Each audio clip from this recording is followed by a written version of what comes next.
Guys, in front of you is a 2005 Toyota Tundra SR5 Access Cab with 156,000 miles. Now, the Tundra was originally introduced in 2000 after the failed Toyota T100 in the early 1990s. And since then, the Toyota Tundra has been pretty successful in America and around the world. There has been two generations of the Toyota Tundra, the first one from 2000 to 2006, and the second one being remodeled in 2007, still acting as the current generation in modern day.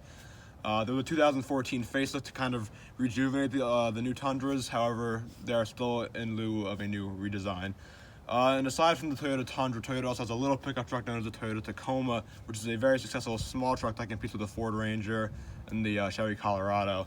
And aside from the Tundra, the SUV counterpart of this truck is the Toyota Sequoia, which was also introduced in 2000 and is in need of a facelift as well.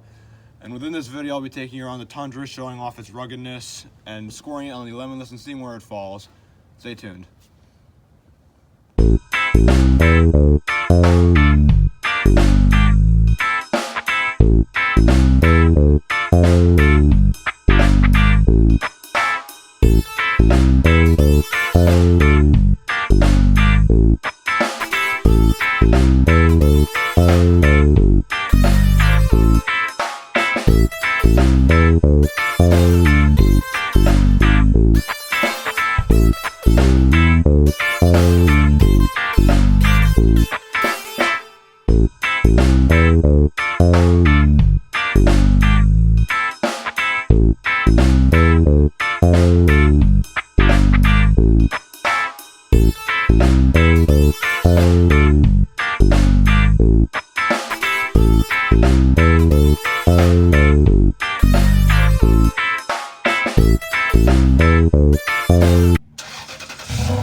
Starting with the exterior of the Toyota Tundra, as you can see, this is the SR5 Access Cab, which means it is not the full-size four-door, it is the door and a half as the rear door as well. And due to this, Toyota, on the full-size crew cab edition of the Tundra, it is a full four-door sweeping look. In the SR5 Access Cab, you have this little hump here in the middle in case you want easy access into the bed of your pickup truck. And most other pickup trucks, they will integrate this part somewhere in the rear part here, but Toyota spices it up a little and puts it behind the rear cab of the truck to change it up. Moving to the grille of the Toyota Tundra, you can see right here you have this chrome badging beneath the Toyota logo, and to proudly boast the 4.7-liter V8 engine, you have Toyota implants this right here next to the Toyota logo on the grille, and on the trunk or the bed of the truck it has the same exact badge as well, to prove to others that your Tundra has a powerful V8 capable of towing whatever you need. One thing I want to point out about the exterior of this first generation Toyota Tundra is the overall bubbliness of the exterior. As you can see in these videos, the rear and front is very bubbly, taking away from the overall ruggedness of the pickup truck look, being more bubbly like a minivan. Moving into the interior of the Toyota Tundra, as you can see, everything within this truck is very large as it is a full-size pickup truck. As you can see in the gauge cluster, you have a massive speedometer and odometer as well. Your RPM gauge is also huge, and as you can see, similarly to the Audi A4, Toyota pushes back the fuel gauge and the heat gauge into the little corners to emphasize your speedometer and your RPM gauge to show that this truck is meant more for power opposed to the minimal gas mileage that it supposedly gets. And moving to the center console of the Toyota Tundra, you can see it is a very circular and bubbly center console and infotainment screen. It is a good old-fashioned simplicity opposed to the new screens that take over the entire center console. This is an old-fashioned pickup truck with the good old simplisticness. As you can see here, you got your basic radio features, your air conditioning units, and as the Ram was and all the older trucks I've reviewed, the heat gauges are not meant in digital numbering. Instead, if you want more heat or less heat, you get a thinner or thicker red bar, and same goes for the air conditioning. Over here you have your various inputs of where you want the heat to flow whenever it is on. Continuing with the interior of the Toyota Tundra, as you can see, you have your cargo lamp right here and your various drivetrains. Instead of being a shift lever or little turn knob like the air conditioning unit as in my truck, Toyota presents the various drivetrains, these little buttons. You can switch from two-wheel drive and four-wheel drive high to four-wheel drive low on the center console on this massive bar right here.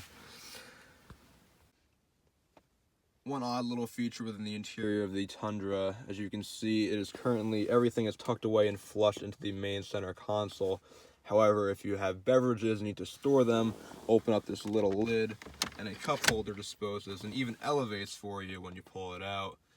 Push that back in and it disappears right back into the center console. And the same goes for the ashtray located to the left of the cup holders.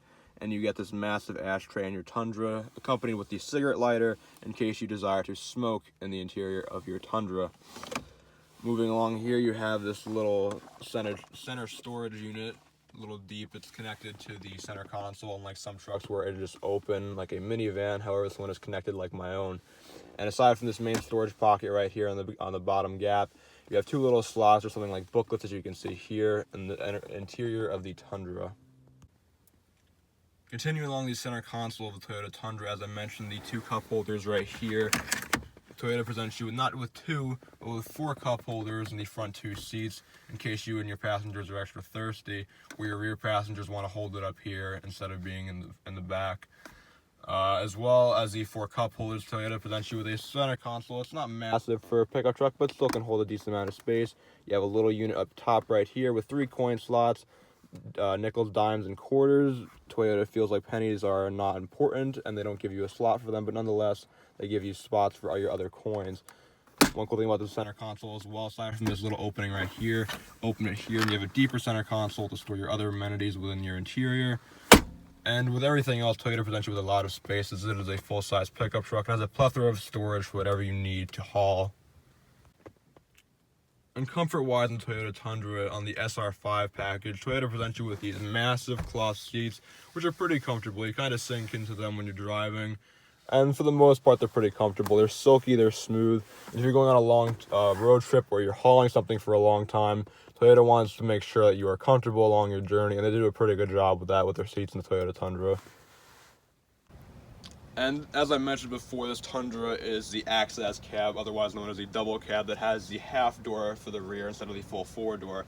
And for people who do not know how to open this, all you gotta do is open the front door, open it that way, and you open the suicide door by pulling the handle and pulling it the opposite way, and then boom, your doors are open in the Tundra, open in opposite directions for easier access to get in for passengers. And moving to the rear of the Tundra, as you can see in the back seat, it's nothing exceptionally fancy, just a normal back seat. Since it is the access cab, it is not as roomy as the rear seats. However, it is still pretty roomy. I mean, I'm not like that squished up against the back seat. It's not pushed that far back either. So I have decent room. I'm about 5'10". So the rear seat of the Tundra provides you with pretty decent leg room, despite it not being a full-size crew cab. In the crew cab of the Tundra, it is massive and you get more legroom, obviously, but you're also going to be paying more as well. The front seat's legroom is pretty nice as well. There's a plethora of legroom as is a pickup truck, and there should be plenty of room. Aside from that, in the rear seats of the Tundra, Toyota presents you with 2 more cup holders for the rear passengers, a tiny little storage spot to hold little tiny items, and you get the same access to the center console in the front and the front interior. So getting behind the wheel of the 2005 Toyota Tundra SR5, I will admit instantly that this thing has the best pickup for a pickup truck I've ever driven. Compared to my F-150 and the Ram 1500, it's a little more accelerating, but however, it is also a bit of a smaller truck and lighter one than the full-size Ram or the F-150, which are very colossal. Handling on this thing feels fine. The braking is nice and smooth. Steering's not too hard. This honestly, it feels more like driving my mom's Pilot than it was driving the Ram 1500, which was very like wide and chubby. This feels a little more compact. I mean, it's still a very large vehicle as a pickup truck, and we've got a big, powerful V8. However, it is not as sluggish as other ones, which are a bit larger in size. Turning radius wise, about to take a sharp turn right here. The Tundra handles this much nicer than other ones, as I have to usually take like a full stop to practically get around the turn. However, this one's a bit lighter and a bit more maneuverable due to its a bit more slightly compact size. One thing I'll definitely mention about the Tundra compared to the other trucks, its launch is much more instant than the Ram or the Ford. When I put my foot to the floor in the F-150, it's very revvy, and opposed to that, this thing kind of launches and throws you back a little due to its slightly less size. One thing I will say, it's not as like loud as some of the other trucks. Like, this thing does have a 4.7 liter V8, which is a big engine. However, it's not as loud and roaring as the Ram's massive Hemi V8 or my Ford's 5 liter Triton V8. Nonetheless, so the driving experience is very nice. It's not hard to handle the Tundra. Like I said, the brakes are fine, the acceleration's fine. It's a bit launchy because it's smaller. Nonetheless, so Toyota provides you with a good vehicle. Seats and comfort-wise, the cloth seats are pretty nice. They're holding up nicely. They're pretty comfortable. They're not as like smooth and silky as like a full padded leather seat, but they're still pretty comfortable for a decent ride in your big pickup truck. And for the value you're paying for the Tundra, Toyota provides you with a pretty nice pickup truck as well. And being that it's a Toyota, regardless of what it is, it'll last forever. So you're getting a good value regardless of what you're buying on a Toyota. And the Tundra proves no less. It has very similar towing capabilities to all the American competitors that it has. And Toyota just provides a good fight with anything, as it always does, regardless of what type of vehicle you're buying. So, kudos to Toyota. It is now time for the interview section, in which I answer 6 generic questions one might ask when going to purchase a vehicle. Question number 1 is, do I like the Tundra? And the answer is yes. Being a truck person that I am, I like the Tundra. It's got a pretty good ride. It's not too bumpy, it's not clunky, and it's just a fun ride overall. It's a reliable vehicle, so it's a win-win. Toyota does a good job, and I like the Tundra. Question number 2 of the interview section is, what is my favorite part about the Toyota Tundra SR5? And that would be the cup holders that kind of pop out and flow when you open the drawer. As I showed you earlier, you lightly pull it, and Toyota presents you with these cup holders, and they even elevate when you pull them out, and that's very pleasing, and that will be my favorite feature of the Toyota Tundra. Question number 3 of the interview section is, what is my least favorite part about the Toyota Tundra access cab? And that would be the side step right there. It adds a very bubbly look to the back end of the Tundra, and it's a bit awkward looking, like opposed to like the normal back rear side steps that you would get to get into the back of normal pickup trucks. However, it is a minor flaw for the exterior, nothing too major, and that would be my least favorite part about the Tundra, adding to a very bubbly overall look.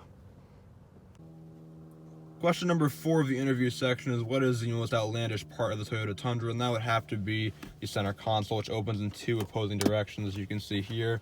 The top opens this way, and the bottom opens this way. It is a very nice feature, actually, but it's a bit different and unique on Toyota's parts. Most pickup trucks only have one massive center storage console, and instead of just giving you one giant space to store all your items, Toyota provides you with 2 to maximize the potential space within the interior of your Tundra. Question number 5 of the interview section is the Tundra worth its value? And the answer is yes. Toyota provides you with a very reliable pickup truck, as I mentioned in the driving section. Any Toyota vehicle is a very reliable vehicle, regardless of whether it be a small compact car or a pickup truck.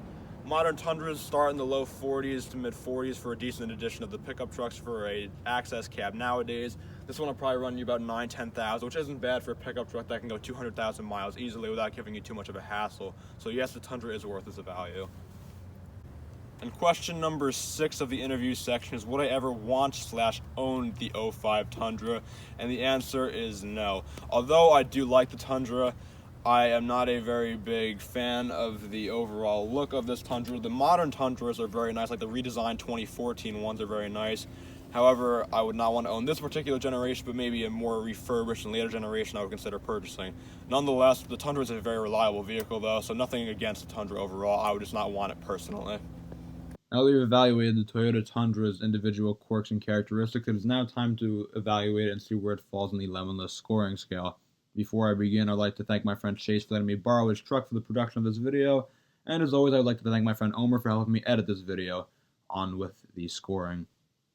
Starting off with the exterior of the Toyota Tundra, as I mentioned numerous times in this video, it is very bubbly and non-square like a standard pickup truck, reducing the overall imposing and rugged look, giving it a 3 out of 10 for the exterior. Interior on the Tundra is a basic mid-2000s interior. It's very plasticky and cheap. Nothing overall is great or bad, so I get the 4 out of 10 for the interior. Rolling along with the road trip, the seats of the Tundra are okay. They're large and they're somewhat comfortable. However, they're cloth and not as comfortable as leather, so I get the 5 out of 10 for the road trip. MPG on the Tundra is poor. It is a full-size pickup truck. According to the sticker for the SR5 access cab on the Tundra, it gets a combined estimated MPG of 17 miles per gallon, which gives it a 3 for the MPG scale. Storage in the Tundra is alright. It is a full-size pickup truck, however, it is not a full-size crew cab, so rather than getting a higher score, it gets a little above average with a 6 out of 10. Character on the Tundra is Character for the Tundra is a bit low.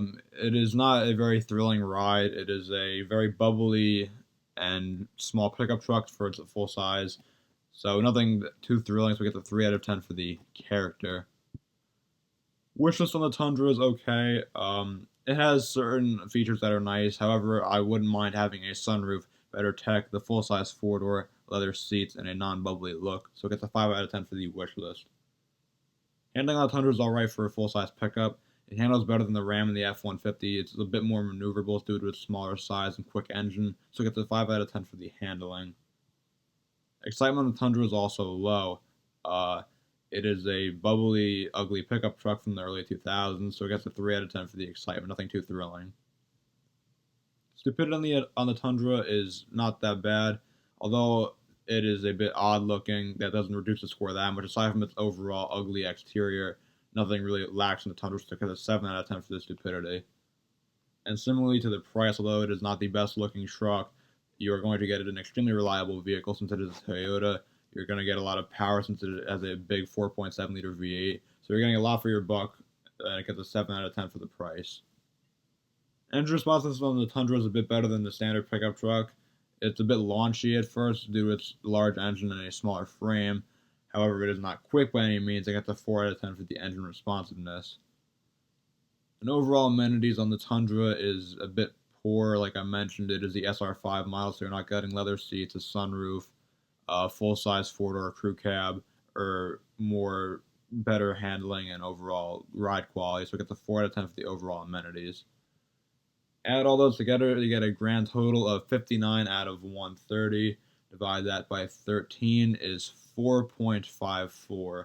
The Tundra falls below the F-150 and Ram 1500 due to its lack of excitement, looks, and overall comfort. However, the reliability and the price are fine, but the Tundra lacks in luxury and overall comfort compared to the other standard sedans and coupes on this vehicle on the list as well. So with that, the Tundra does okay. Thank you for watching. There are more reviews in store.